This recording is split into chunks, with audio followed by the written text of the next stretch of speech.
Maganda pa kayo sa tikbalang mga bossing, mga minamahal nating kaibigan dyan. Siyempre. Hello po sa inyo lahat. Magandang hapon po, magandang araw. Yeah, nandito na naman tayo. Yeah, baby.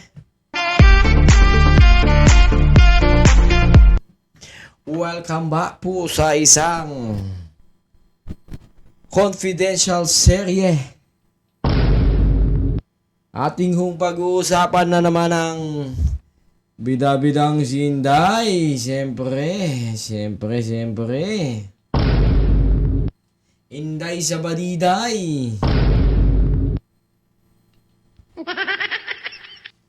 Confidential fund na naman. Siyempre, ang inyong Inday, ang inyong VP Presidente, mga kaibigan ang ating Vice Presidente po pala Vice Presidente ko pa rin pa naman po itong babaeng to, mga kaibigan.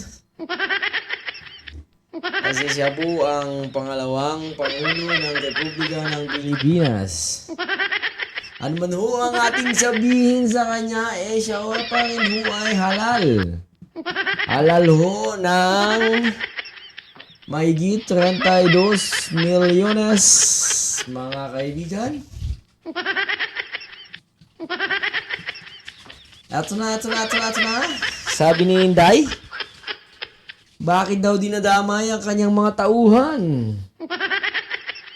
Siyempre, pinipit-pit yan para kung talagang matapang ka, magpakita ka. Bakit mo kasi, madam, pinabasa sa kanila? Sila naman po ay isang swelduhan. Magkano lang naman sweldo ang mga yan? Kahit na abogada yung mga yan. Swelduhan pa rin, hindi ho gaya nyo na swelduhan ho ng 32. Hindi pala, 100 milyon na tayo dito sa Pilipinas. At saka, minsan hindi naman ho nakatikim ng 125 million in 11 days yung mga yan, Madam BP. So, ito na. Pagbibigay reaction lang tayo sa GMA News. At ito na. Basok, Madam BP, Sarah, and Mel Chanko.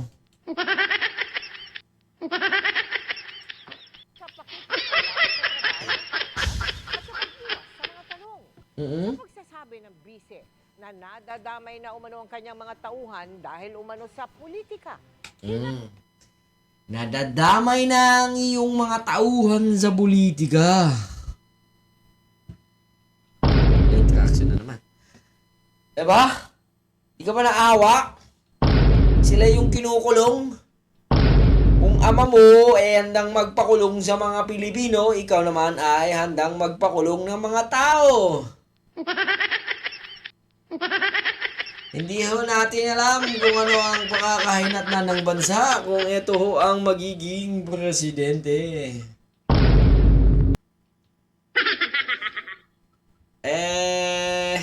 Ewan po natin, mga kababayan, mga kaibigan, mga minamahal na kaibigan.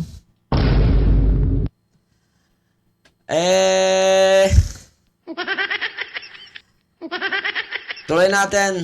Confidential Fund aka Sara Duterte. Namon siya ni Speaker Martin Romualdez na siya mismo ang humarap sa komite at sagutin ang mga tanong tungkol sa kanyang confidential funds. Nakatutok si Ian Cruz. Dahil umano sa undue interference o labis na pakikialam sa trabaho ng Kamara, pinakontempt ng House Committee on Good Government and Accountability ang Chief of Staff ni Vice President dapat lang si Attorney Zuleika Lopez. Ito ay dahil sa pagsulat niya sa Commission on Audit na wag sundin ang subina ng Kamara para isumite ang mga audit report nito tungkol sa confidential funds ng Office of the Vice President. I'm sorry. Ito saksak nyo sa mga bagan yung mga DGS kayo.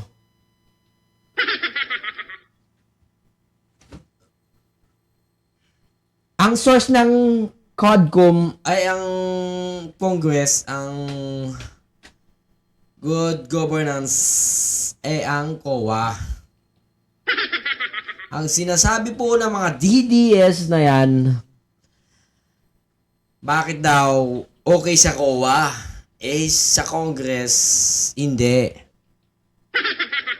Diba? Ito ang dahilan. Okay? Saksak nyo sa mga maiitim yung budwi at saka maliliit yung kokote. Agadilis nyo mga kokote. Galing ho sa COA ang source ng Kongreso. Sa pag-iimbestiga. Kaya nga nakuha nila yung mga pirma eh. Mga piatos na yan, mga nova na yan. Mga iisang tao, iba-iba pirma. Diba? Pirma yun, hindi yun nagsisinungaling. Diba? Eh baka naman kasi isa lang yung pumirma. Tiga dun lang sa OBP. Diba? Bakit kasi pinagmumukha niyong mangmang yung mga Pilipino? Ito naman si Sarah, akala mo wala pang internet ngayon. Laging delay.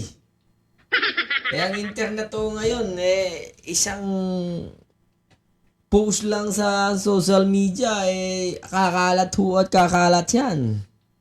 Alam na naman po ninyo, Madam Vice President, di ba? Alam na naman po ninyo yan. Kayo naman po ay millennial pa rin hanggang ngayon, di ba?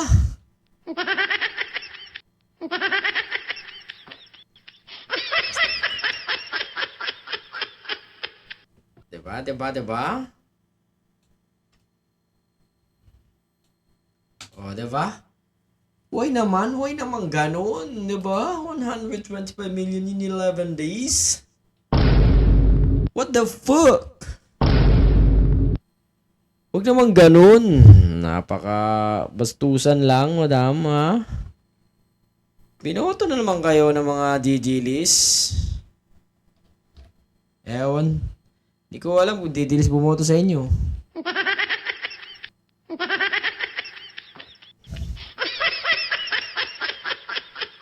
Gadilis. Gadilis ang utak.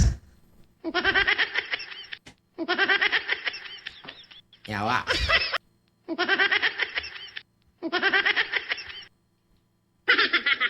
Ay, naka. Ay, tuloy natin. Ina. Nakakasawa naman to eh. Alam mo yung sa mga DDS na nakikinig, nanonood dyan. Nakakasawa naman talaga pag-usapan ito. Pero, sobrang laki kasi. Kaya hindi kami magsasawang ibunyag to. Hindi kami magsasawang pag-usapan ito. 125 million? Country funds? What the fuck? Diba? Sabi kayo mga DDS kayo na COA is okay, Congress hindi, pamumulitika, mga bogog. Paano pinopolitika yan eh? Nandyan na mga evidence, mga sign ni Fiatos, mga iisang tao, iba-iba firma, mga maraming firma, magkakaparehas, halos magkakaparehas, halos isa lang pumirma sa 5 tao nag-receive. Why is that? Naman ganon. Gawain na ba natin yan sa Davao, madam? Madam Vice. Audit kaya natin ang Davao.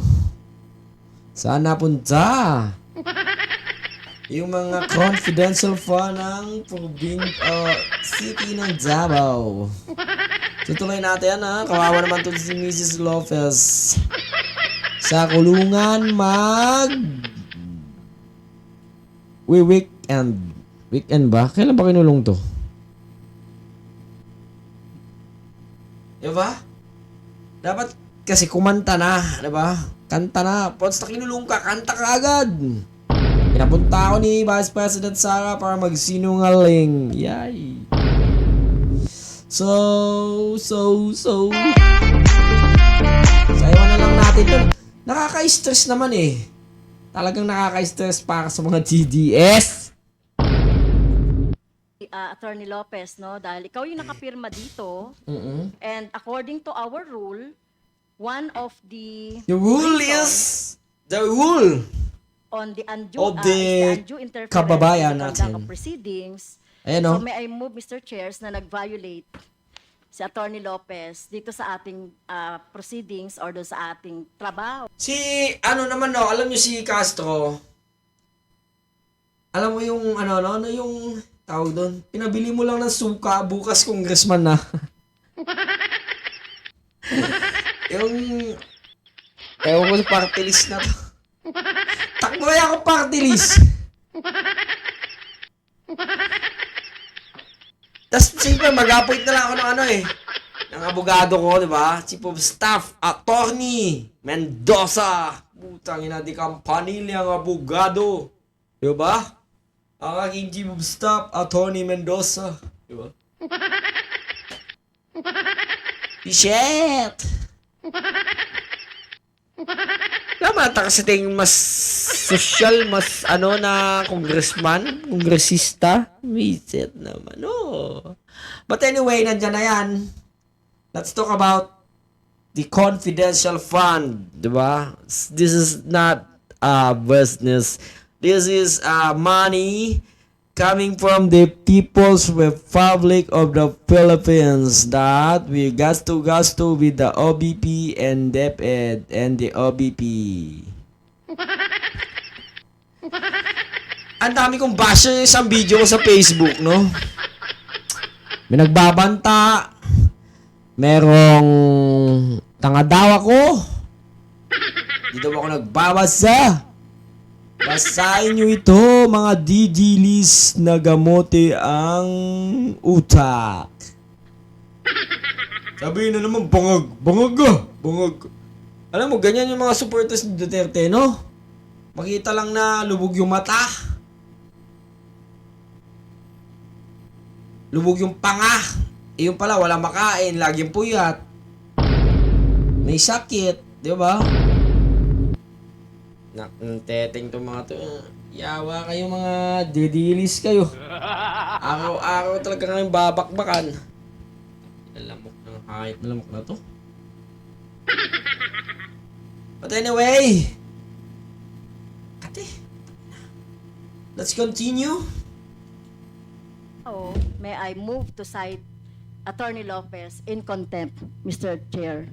Si Lopez, humiling na may konsidera ang pagbawi sa contempt order laban sa kanya. For the record, it was just a respectful request to the Commission on Audit. There was no intention, Your Honor, to demand from them or to order them or to commandeer them into something that they did not want to do. Humingi rin ng paumanhin si Lopez pero nanatili ang contempt citation dahil sa pag-iwas raw nito sa mga tanong. Nakadetini ngayon si Lopez sa House Detention Center. Sa isang pahayag, sinabi ng OVP na humiling si Lopez na wag na silang mag-issue ng statement kaugnay ng kanyang pagkakadetini. Hindi dumalo sa pagdinig ang 4 pang opisyal ng OVP na pinasubina ng komite para sa diba? tanong ukol sa mga kahina-hinala umunong acknowledgement receipts na isinumite ng OVP at Department of Education. Diba? Natakpan na nga nila eh. Diba? What the hell? Hell? Ha? Ba't nag-echo? Nag-echo?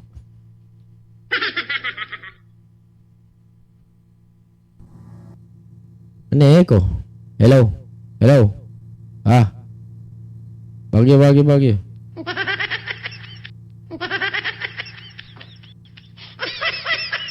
Yawa.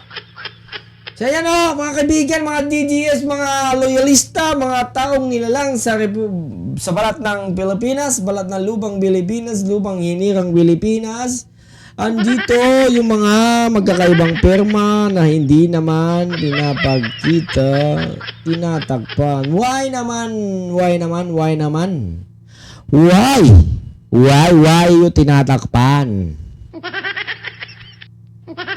Tuloy mo na. Mayroon pa eh. Sa COA tungkol sa pag-google sa confidential funds. Ang sabi ni Duterte, ang pinakamalaking hamon na hinaharap niya ngayon ay ang pagdamay raw sa kanyang mga tauhan sa panggigipit sa kanya ng mga kalaban sa politika. Alam mo naman na hindi ka kayang saktan, hindi ka kayang ipahiya dyan sa Congress. Bakit hindi mo kasi harapin? Bakit hindi ikaw ang pumunta? Ikaw lang naman ang kailangan nila, di ba? Sabi mo, ako lang naman ang kailangan nyo. Huwag nyong idamay ang aking mga tauhan, mga yawa kayo.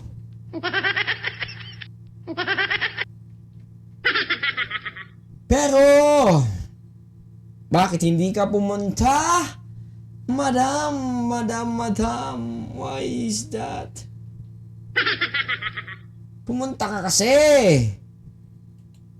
Maluoy ko tungod kay, as I said, ako politiko Tungod ba malauy mo, uy?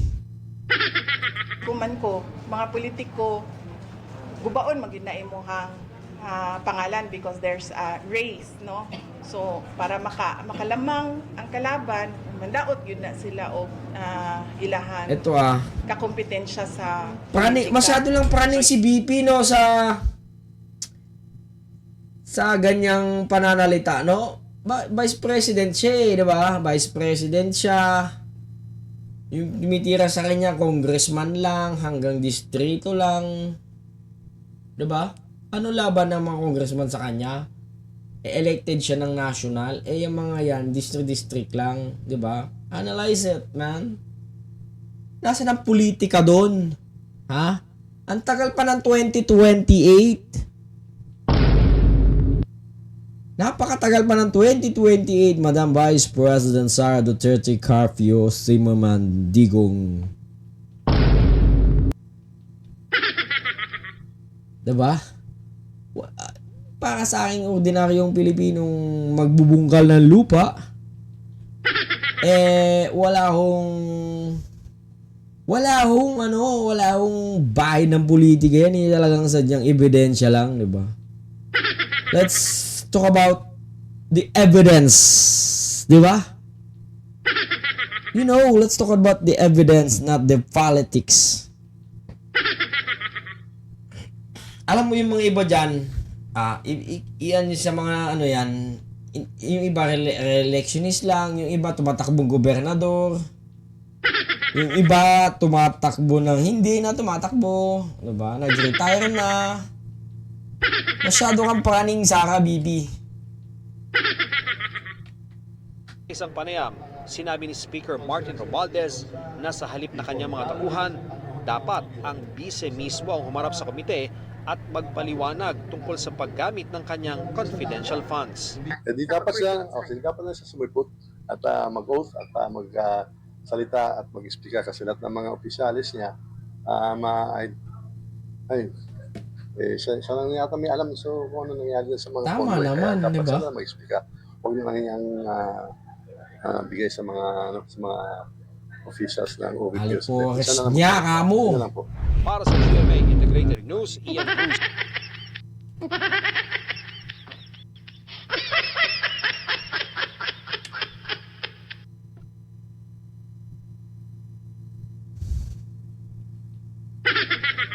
Ay nako, madam. Sa mga 32 million mga DDS, pero nakakasiguro ako na hindi kayo 32 million. 16 million lang kayo, mga dong. Sa mga 16 million mga DD list, makinig kayo with my lips.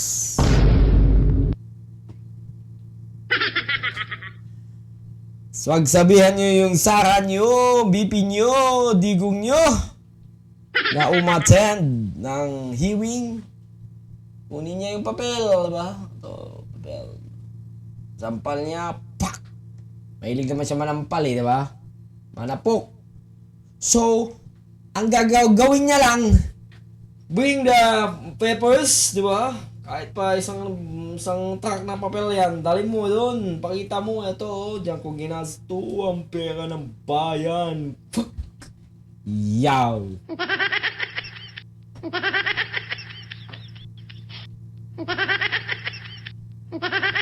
So, yun lang naman po. Siyempre, balik na naman tayo sa susunod na video sa mga susunod na BP serye. BP Confidential serye. Adios!